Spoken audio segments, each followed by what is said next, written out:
이제 오늘의 말씀 나그네 길의 세월이라고 하는 제목으로서 오늘 우리 사랑하는 성도 여러분과 함께 은혜를 나누시겠습니다. 먼저 지도가 자세히 보이지는 않으시겠지만 이 지도를 먼저 살펴보시겠습니다. 그 지도에 이 빨간 화살표 이것은 이 남쪽 밑에 브엘세바, 헤브론 조금 밑에 브엘세바가 있습니다.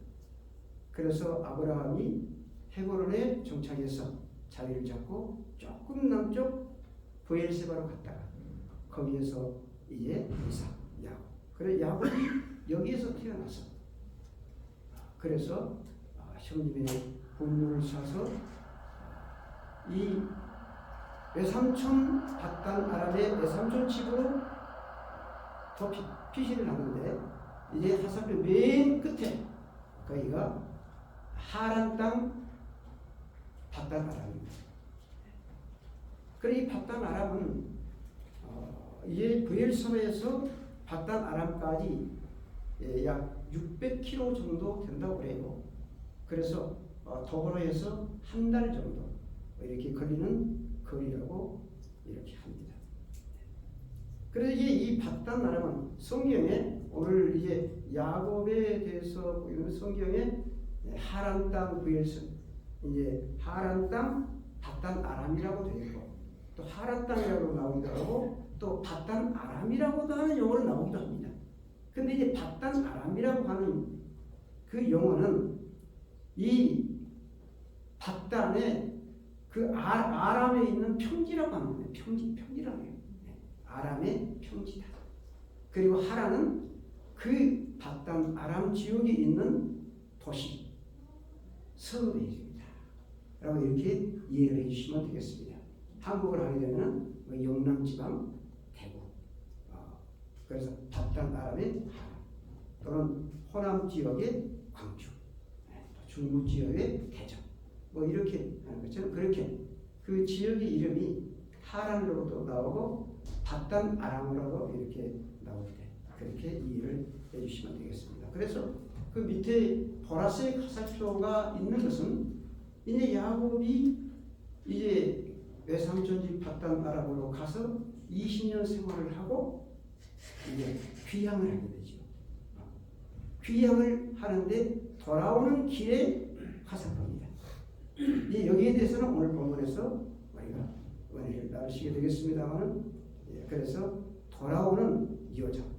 그래서 이제 밧단 아람에서 20년을 마치고 다시 고향 땅 브엘세바로 돌아오는 여정입니다. 그렇게 지도를 이해해 주시면 되겠습니다. 그럼 이제 나그네 길의 세월. 이제 오늘 본문 말씀의 내용은 오늘 본문 말씀의 내용은 예수님께서 탄생하시기 전, 예수님께서 탄생하시기 전을 우리는 이제 그 비포 크리스트에서 BC라고 이렇게 하지 않겠습니까? 그래서 가끔 제가 BC라는 용어를 쓰게 되면은 그건 예수님께서 탄생하시기 전이다. 그래서 지금은 2026년이면은 예수님 탄생 후, 그래서 영어로 AD라고 이렇게 했습니다. 그래서 지금 이 BC는 예수님께서 탄생하시기 전, 약 1876년. 그래 1876년 후에 예수님께서 탄생하셨다는 거죠. 그래서 오늘의 본문의 말씀의 내용은 예수님께서 탄생하시기 BC 약 1876년 오늘의 이집트, 성경에는 애굽입니다. 오늘의 이집트 애굽에서 있었던 역사적인 사건의 기록입니다. 애굽은 나일강을 끼고 있어 주변의 다른 나라들에 비해서 부강했고 일찍이 문명이 발달해 왕궁도 화려하고 웅장했습니다. 이러한 시대의 어느 날이었어요. 애굽왕 바로의 궁전은 특별한 손님을 맞이하게 됩니다. 바로 왕은 보좌에 앉았고 39살의 젊은 총리 요셉은 아버지 야곱을 왕궁에 모셔서 왕을 아련케 하고 있습니다. 야곱은 22년 전 자기가 심부름을 보냈던 그 길에 황량한 들에서 짐승에게 찢겨 죽은 줄로만 알았던 요셉이 죽지 않고 살아있어 야곱의 총리가 되어 있다는 놀라운 소식과 함께 바로 왕이 자기를 초청해 보내온 수레를 보고 이렇게 말합니다. 조카보다 내가 죽기 전에 가서 요셉을 보리라. 기뻐하고 감격하여 온 가족을 거느리고 고향 땅 브엘세바를 떠나서 애굽으로 이주했습니다. 왕은 야곱을 반갑게 맞았습니다. 그리고 야곱이 물었어요. 당신의 연세는 얼마나 됩니까? 그러자 야곱은 내 나그네 길의 세월이 130년입니다. 험악한 세월을 보냈습니다. 라고 이렇게 화답하며 왕을 축복했습니다. 사랑하는 성도 여러분, 오늘 본문을 통해서 인생은 나그네라고 하는 것을 다시 한번 우리는 새겨보게 됩니다. 그렇습니다.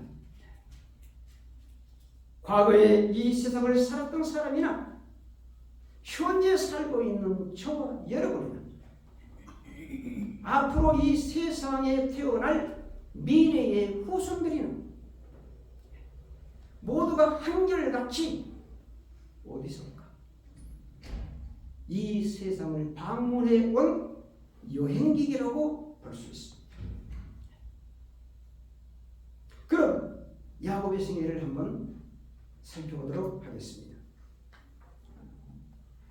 이제 오늘 본문 속에서 130년간 자신이 살아온 지난날을 험악한 나그네 길에 세월이 있다고 말한 이 야곱의 삶은 과연 어떠했는가? 이 야곱의 생애에 대해서는 창세기가 50장까지 있어요. 그리고 창세기 25장에서 49장까지 무려 25장에 걸쳐 기록되어 있습니다. 야곱의 생애가 이렇게 길게 기록되어 있는 것은 이게 나중에 우리 함께 생각할 시간이 있겠습니다만 왜 이렇게 긴 생애냐 하는 것은 또한 하나님의 영적 의미를 담고 있습니다. 어쨌든 이 야곱의 생애는 이와 같이 창세기 25장에서 49장까지 그 절반의 야곱의 생애를 싣고 있습니다. 그럼 이제 이 장장한 기록을 이제 간략하게 한번 살펴보시도록 하겠습니다.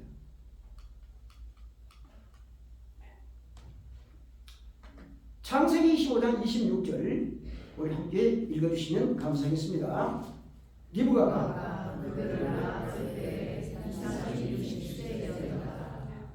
야곱은 아버지 이삭의 나이 60세 때 브엘세바에서 쌍둥이 형제 중 에서의 동생으로 태어났습니다.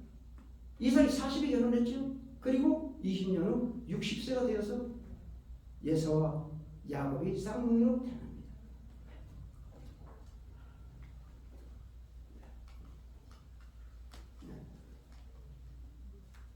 다음에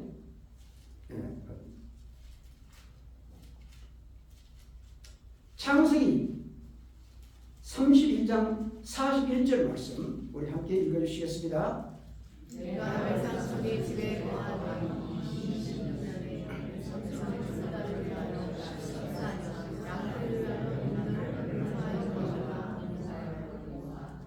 네, 야곱은 형 에서의 분노를 사게 돼서 고향 땅 브엘세바를 떠나서 북서쪽, 한국으로 하면 만주 땅쪽 북서쪽 약 600km의 먼 거리 하란 땅 에삼촌 집으로 피신해서 에삼촌을 20년간을 섬기며 봉사하게 되는데 그 20년의 기간 동안에 4명의 여인을 통해서 레아, 라헬 그리고 그의 몸종들 시녀 그 4명의 여인을 통해서 12아들과 딸 하나를 얻게 되고 많은 소떼와 양떼를 거느리는 거부가 됩니다.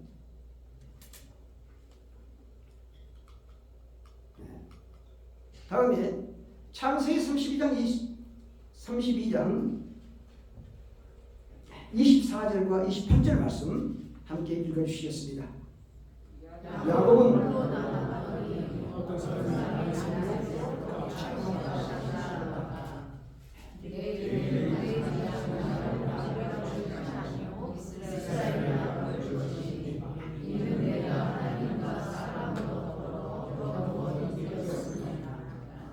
야곱은 20년간의 타향살이를 끝내고 다시 고향으로 귀향하는 길에 요단강의 지류 야복강을 건너게 됩니다.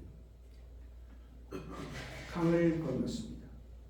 강을 건넌 후 강 나루에서 하나님의 사자와 밤새껏 씨름하게 되는데 하나님께로부터 이스라엘이라고 하는 새로운 이름을 부여받게 됩니다. 다음에 창세기 33장 1절 함께 읽으시겠습니다. 야곱이 들을 들어보니 에서가 사색을 보는지라 야곱과 시험한다가 시험하다가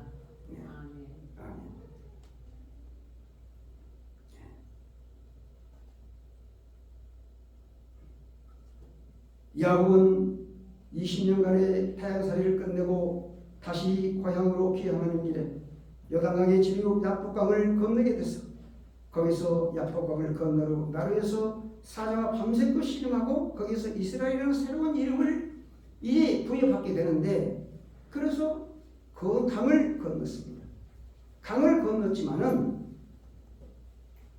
온 가족이 다 가축과 함께 건넜어요. 그런데 20년간 야곱에 대한 분노의 칼을 갈았던 형 에서가 400명의 장정을 거느리고 오고 있다는 소식입니다. 그리고 야곱이 멀리 오니까 형 에서가 400명을 거느리고 오는 것이 보였습니다. 야곱은 두려웠습니다. 야곱은 가축을 2대로 나누어서 풍족한 선물을 먼저 형님께 한 대를 보내고 이게 뭐냐? 동생 야곱은 한 장 또 한 대 보내. 이거는 이거 형님이 보내는 동생의 선물입니다. 2대로 나눠서 2대로 나눠서 풍족한 선물을 먼저 보내드리고 형이 도착했습니다. 형이 도착할 때 야곱이 덥석 엎드리며 형님을 배우니 하나님의 얼굴을 배운 것 같습니다 하면서 저는 이 말을요 정말 저는 가슴에 야곱이 얼마나 많은지 엎드리면서 그러면서 온 가족이 엎드려서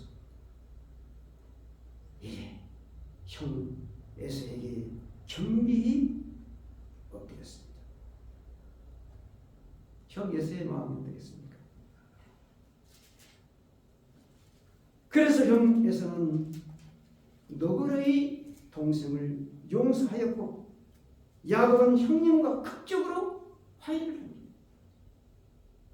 사실 야곱은 자신의 인생에 있어서 가장 어려운 문제가 형님께 대한 그 마음을 풀어드리는 것입니다. 자기 인생 가장 어려운 문제, 형님께 용서를 받고 그리고 형님과 화해하는, 이게 이 숙제가 해결된 것입니다. 할렐루야. 아멘.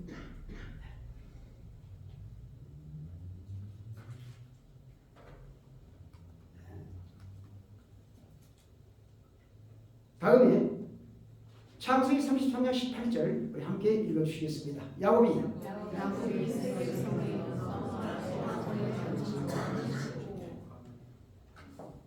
야곱은 세겜에 이르러 성 앞에 잠시 장막을 치고 유숙하게 됩니다. 성경에 보면 이 땅을 샀어요, 돈 주고.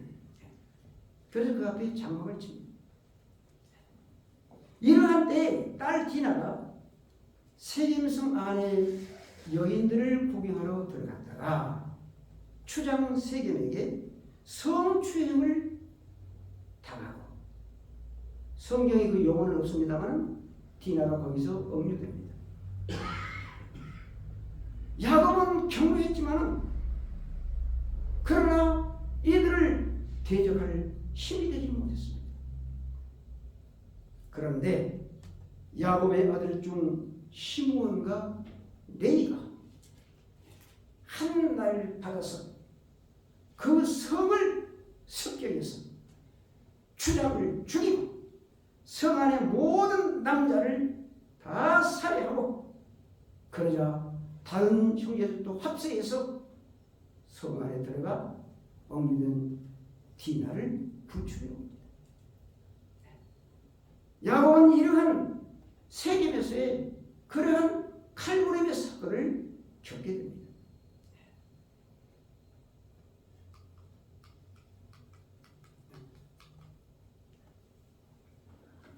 창세기 35장 19절 말씀 함께 읽으시겠습니다. 라헬이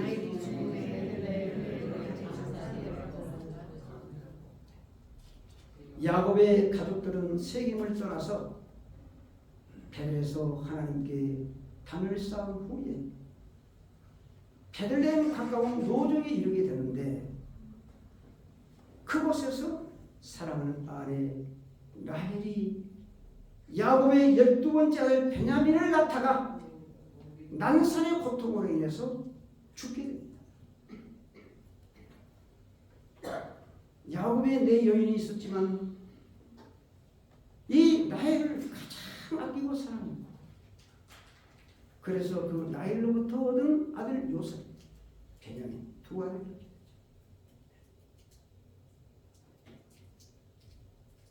그래서 이 야곱은 눈물로 길가에서 라헬의 시신을 길가에 묻어 장사하게 되는데, 지금도 그 무덤은 길가에 앞에 있어 어둠에 이 지나가는 사람들의 마음을 아프게 하죠.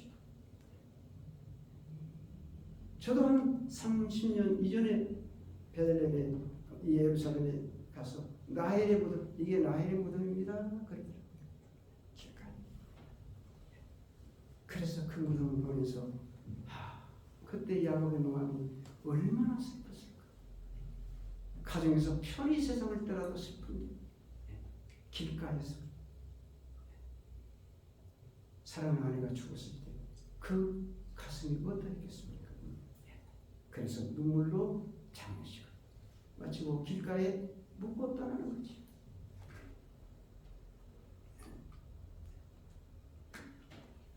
이 창세기 30장 34절에서 35절 말씀을 우리 함께 읽어주시겠습니다.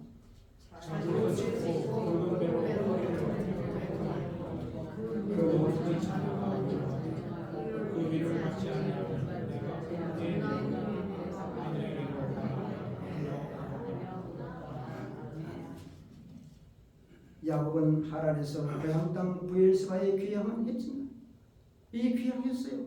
20년 만에 돌아왔습니다. 그런데 특별히 아끼고 사랑했던 요셉을 잃게 됩니다. 그 잃는 과정은 우리 사랑하는 성도 여러분 성경에 많이 들으셨고 또 내용을 아시기 때문에 생각합니다.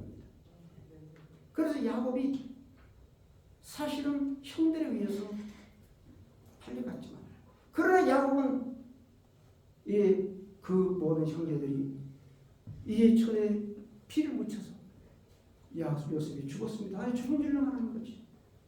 사실 죽진 않았지만 그러나 야곱으로서는 죽은 것으로 이거예요. 그렇기 때문에 그 어머니 길가에서 세상 떠났죠. 겨우 그 폐붙이 두을 낳았는데 그 요셉이 그냥 죽은 것도 아니고 짐승이 찢겨 죽었다고 그래 하면서 그 피 묻은 책을 바라볼 때 그 가슴. 그래서 야곱은 하란에서 고향 땅 브엘세바에 귀향을 했지만은 특별히 아끼고 사랑했던 요셉을 잃게 되는데 그 슬픔은 야곱의 인생에 있어서 가장 가슴 아픈 고통이었습니다.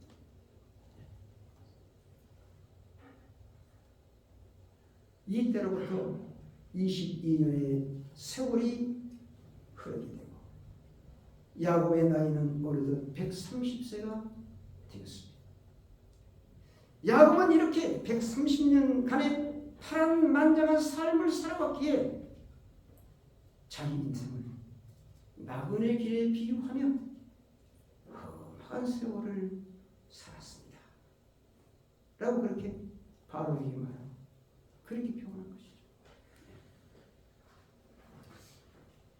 그럼 지금까지 살펴본 야곱의 인생을 간략하겠습니다. 그런데 이 야곱의 인생에 담겨 있는 하나님의 뜻, 이 야곱의 인생에 담겨 있는 하나님의 뜻이 있습니다. 그 하나님의 뜻은 과연 무엇일까요? 첫째, 야곱의 인생에 담긴 하나님의 뜻 첫 번째,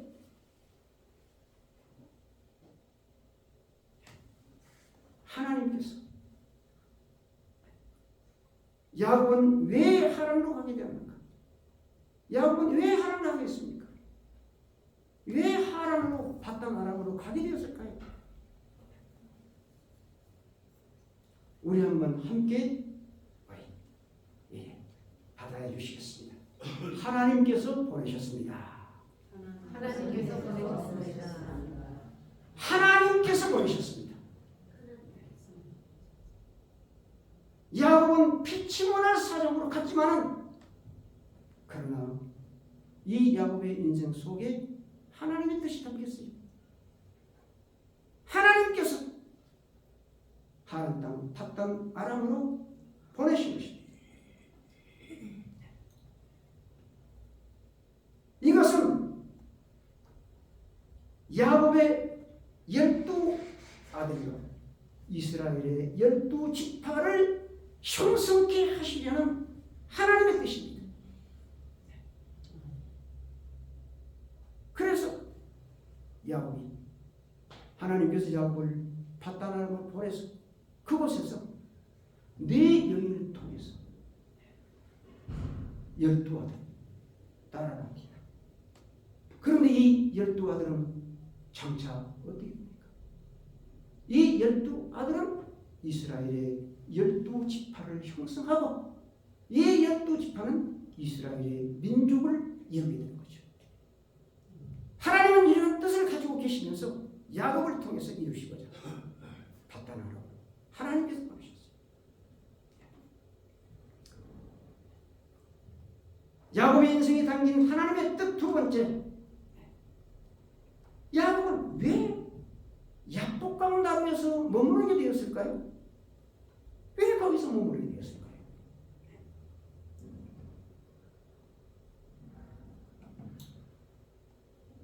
하나님께서 머무르게 하셨습니다. 바로의 딸 공주가 왜 나일강에 갔을까요? 타이밍이 조금만 차이가 있으면 요셉 이게 모세를 뽑은 거죠. 오늘의 본문은 하나님께서 야곱을 야복강 나루에 머무르게 하셨습니다. 하나님의 나라 천국을 상징하는 지상의 모든 국가를 하나님이 세우시려는 거예요. 하나님의 나라 천국을 상징하는 지상의 모든 국가 이스라엘 국가를 세우시고 이스라엘이라는 나라 이름을 이스라엘이라고 하는 이 나라 이름을 하나님께서 주시기 위해서 야곱을 야복강 나루에 머무르게 하셨습니다. 그래서 그곳에서 시름하다. 그리고 야곱에게 하나님께서 너는 다시는 야곱이라고 하지 마라. 이제부터는 이스라엘이라고 부를 것이다. 아멘.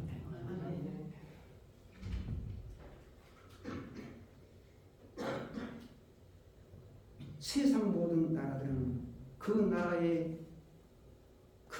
나라의 이름, 그 백성이 그 나라의 이름을 붙이죠. 멕시코, 코리아, 대한민국, 아메리카 다 그 나라의 백성이 그 나라의 이름을 적어놓은 거죠. 그러나 이스라엘이라는 국가는 하나님이 세우시고 그 나라의 이름 하나님이 주셨습니다. 그래서 그 나라의 이름은 지금까지도 1871년 지금 3005년 이래서 지금도 이스라엘. 그래서 이 이스라엘이 AD 70년 디아스포라가 돼서 이제 세상에 방랑하다가 다시 국가를 세우기로 시원해요.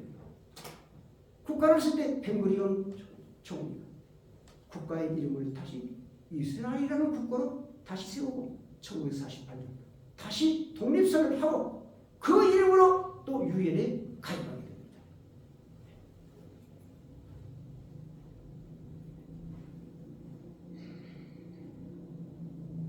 야곱의 인생에 담긴 하나님의 뜻 세 번째. 야곱은 왜 애굽으로 가게 됩니까? 야곱은 왜 애굽으로 가게 되었을까요? 하나님께서 이주시키셨습니다. 하나님께서 보내셨습니다. 하나님께서. 답당 아람에서 형성된 야곱의 12아들이 이제 그들이 부엘세바에서 왔습니다. 130명은 야곱의 가족이 70명이라 사도행전은 75명이라. 그래서 답당 아람에서 형성된 야곱의 그 아들들을 그들의 이제는 가족이 시족이 됐습니다. 시족이 부족을 이루고 부족이 민족 국가를 이루는 거죠. 하나님께서 야곱을 애굽으로 이주시켜 이스라엘 민족을 이루게 하시고 그리고 하나님의 군대를 조직합니다. 할렐루야. 야곱이 애굽으로 이주할 때 70명이었던 가족이 430년 BC 1446년 모세가 애굽을 탈출할 때 그때 인구 200만에서 300만에 이르는 민족이 구성이 됐어. 그리고 60만 3,150명이라는 60만 군대를 조직하게 됩니다. 시내산 아래서 이 시내산 출발하기 전에 광야를 치러면 군대가 조직됩니다. 그래서 그 군대가 60만의 군대가 느비드의 전투, 광야에서 많은 전투가 있었습니다. 40년 동안. 그 모든 전투에 이 군대로 임하게 해서 승리를 거두게 하시고 40년 후 모압 평지에서 다시 2차 군대 60만 3,550명의 다시 60만 1730명의 2차 군대를 또 다시 조직합니다. 1차 군대는 다 죽어요. 그 2차 군대를 다시 조직해서 이 60만 이 군대로 2차 군대로서 어떻습니까?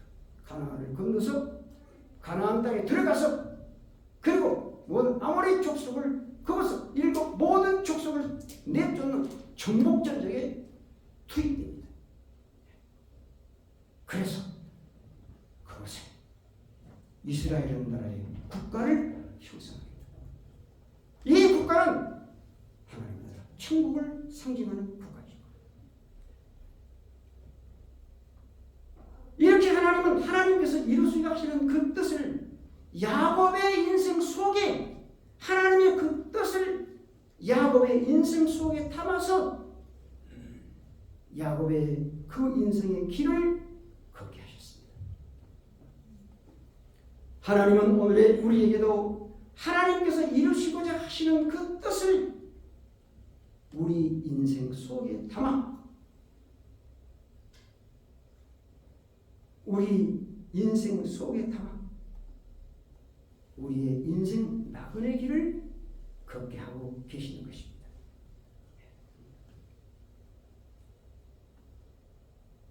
그러면은 이 야곱의 인생 속에 담긴 하나님의 뜻,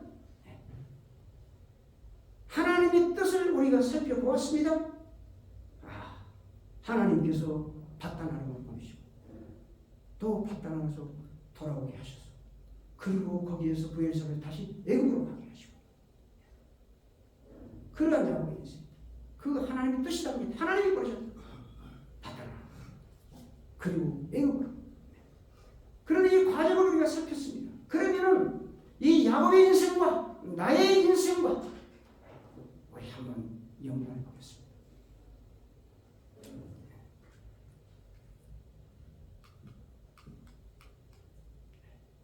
이사야 41장 1절 우리 함께 읽어주시겠습니다.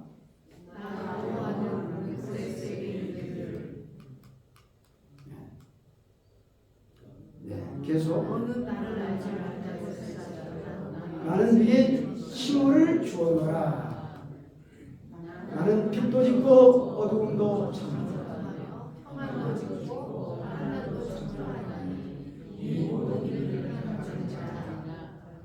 사람들이 세상의 역사 속에서 키루스라고 하는 사람을 아시죠?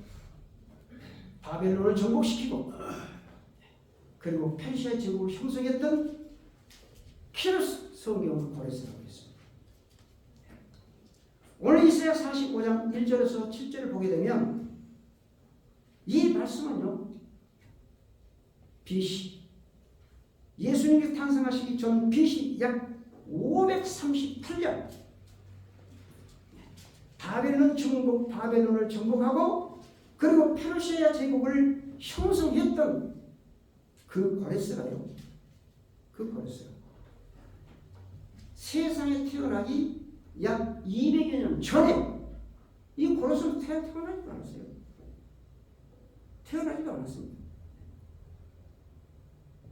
고레스가 태어나기 200년 전에 하나님께서 선지자 이사야를 통해서 야곱에게 이 고레스에게 주신 말씀입니다. 나 여호와는 고레스에게 이른다. 지금 태어나지도 않았어요. 태어나기도 지금 200년 고레스가 200년 후에 태어나지도 않았습니다. 고레스는 태어나지도 이름도 없어요. 그런데 하나님께서 나 여호와는 고레스에게 이르기를 너는 나를 알지 못하였을지라도 나는 네게 칭호를 주었노라. 이름을 주었다. 이름을 주었다. 나는 빛도 짓고 어두움도 창조하며 평안도 짓고 환난도 창조하나니 이 모든 일을 행하는 자니라. 이렇게 고레스가 태어나기 위해서 이름을 주. 벌써 이사야 선지자를 통해서 말씀하신 겁니다. 다음에 예레미야 1장 5절 말씀 우리 함께 함께 읽으시겠습니다. 내가 너를 주게 주기 전에 너를 알았고 내가 뒤에서 나오면서 나를 전에 너를 말씀이 잘 아시죠? 예레미야 1장에 있는 말씀입니다. 이 말씀 어떤 말씀입니까? 하나님께서 예레미야를 선지자로 부르실 때 예레미야가 나입니다. 그러니까 뭐라고 말씀하셔요? 내가 너를 복중에 짓기도 전에 나는 너를 알았고 네가 태에서 나오기 전에 내가 너를 구별하였고 너를 열방의 선지자로 세웠다. 이렇게 하나님 말씀하십니다. 창세기 15장 13절 우리 함께 읽어보시겠습니다. 여호와께서 아브라함에게 이르시되 정령이 아니라 내 자손이 이방인에서 계기 되어 그렇게 섞이고 그들은 400년 동안 내 자손을 자녀롭게 내 자손을 계속게 하리니 아멘. 이 말씀은 야곱이 태어나기 전 지금 야곱이라는 이름은 없어요. 야곱이라는 이름 없는데 이 말씀은요 야곱이 태어나기 435년 전입니다. 역사학자들이 이 계산은 연대예요. 네. 야곱이 이삭도 안 태어났어요. 지금 이삭도 안 태어났습니다. 아브라함이 이때 나이 85세 정도 됩니다. 그러게 되면 이삭이 몇 세 태어나요? 100세 태어나죠? 아브라함이 지금 현재 겨우 나이 지금 85세. 지금 이 가나안 땅에 들어온 지 75세 때 들어서 한 10년쯤 되었어요. 이삭이 아니라 이스마엘도 안 태어났습니다. 이제. 이 말씀 20에 태어나요. 아브라함이 가나안 땅 헤월에 있을 때 어느 날 하나님께서 아브라함을 부르셨어요. 단을 쌓으라고 말씀하십니다. 너는 단을 쌓아라. 그래서 아브라함이 단을 쌓지요. 그러자 아브라함이 잠들 때 하나님께서 아브라함에게 언약의 말씀을 주시게 됩니다. 이 언약의 말씀. 이 언약의 말씀이 뭡니까? 아브라함 이제 이삭도 안 태어났고 야곱도 안 태어났는데 네 후손이 아직 후손 하나도 없어요. 네 후손이 장차 이방에서 죽게 되겠고 400년 동안 내가 그를 칭찬하니 너희는 그 이방에서 계기해서 4대 만에 다시 이곳으로 돌아오게 된다. 고 말씀하십니다. 그러면 장차 이방에서 계기되겠고 누가 이방에서 계기됩니까? 야곱이 130세 때 애굽으로 내려가서 이방에 계기됩니다. 몇 년간 생활합니까? 그 후손이 430년 되죠. 400년 동안 그리고 어떻습니까? 4대 만에 딱 4대 만에 그래서 이제 이 레이의 아들 그리고 그 아들 그래서 이제 이 아론과 그리고 아론의 아들 비누아스 이분 4대 만에 정확히 그들은 430 돌아오게 됩니다. 야곱이라는 이름이 여기 있지는 않지만 하나님께서 말씀하실 때 야곱은 이 아브라함의 허리에 있어서 태어나지 않았어요. 이렇게 하나님께서 말씀하십니다.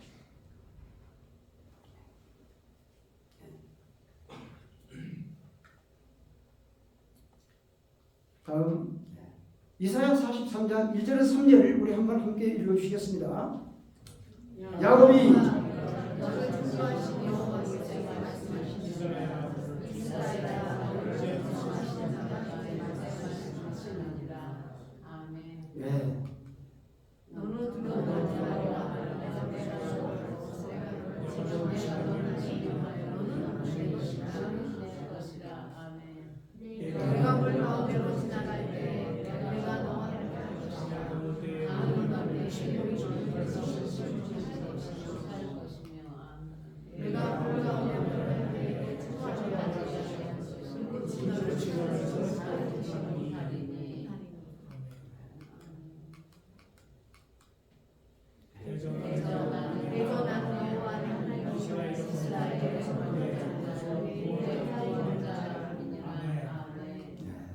같이 한번 좋습니다.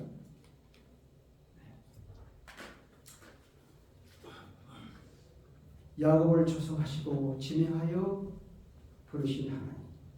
야곱을 조성하셨다고 했어요. 야곱을 조성하시고 지명하신 하나님. 곧 나를 조성하시고 지명해 주신 하나님으로 믿습니다. 우리 그리스도인은 성경의 모든 인물들에게 하신 말씀을 오늘의 우리에게 주신 말씀으로 믿는 것입니다.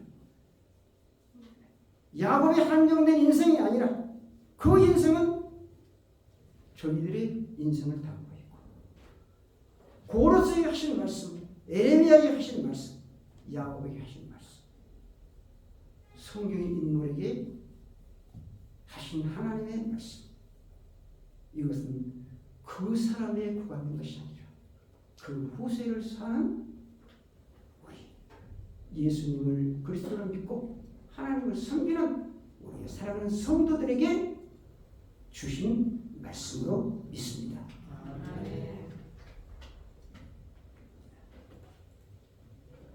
그럼 이제 우리는 어떻게 살 것인가? 이제 우리는 어떻게 살 거야?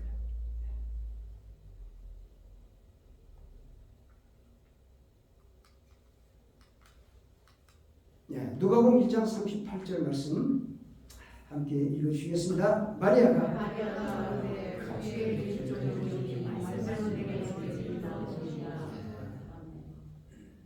호련히 천사 가브리엘이 한밤중에 나타나 처녀 마리아에게 나타나서 뭐라고 합니까? 네가 아들을 낳으니 이름을 예수라 하라. 그러면 난 산위를 알지 못하는 어떻게 알수 있습니까? 산위를 알지 못하는 처녀의 마리아에게 호련히 나타나서 네가 아들을 낳으니 이름을 예수라 하라. 청천벽력 같은 소식을 전해들은 마리아가 어떻게 말했습니까? 자신의 인생의 뜻을 담으신 하나님께 올려 어떻게 말합니까?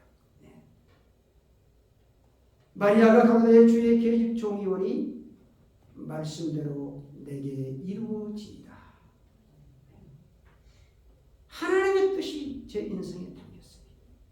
하나님의 뜻대로 이루시옵소서.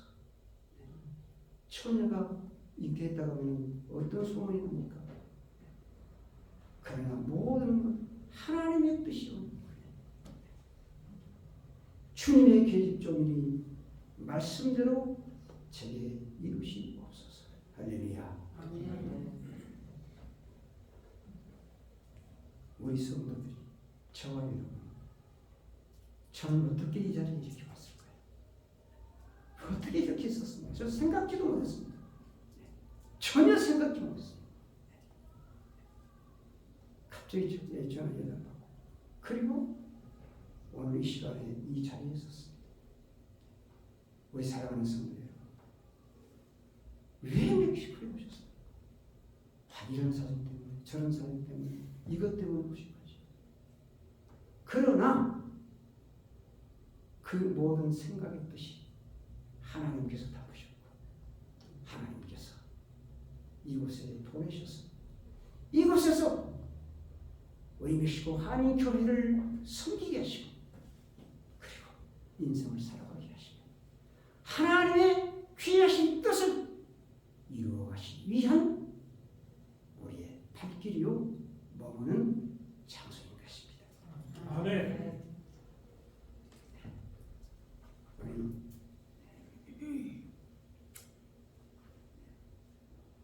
찬송가, 우리 찬송가 19장 말씀을 생각하시면서 힘차게 보시겠습니다.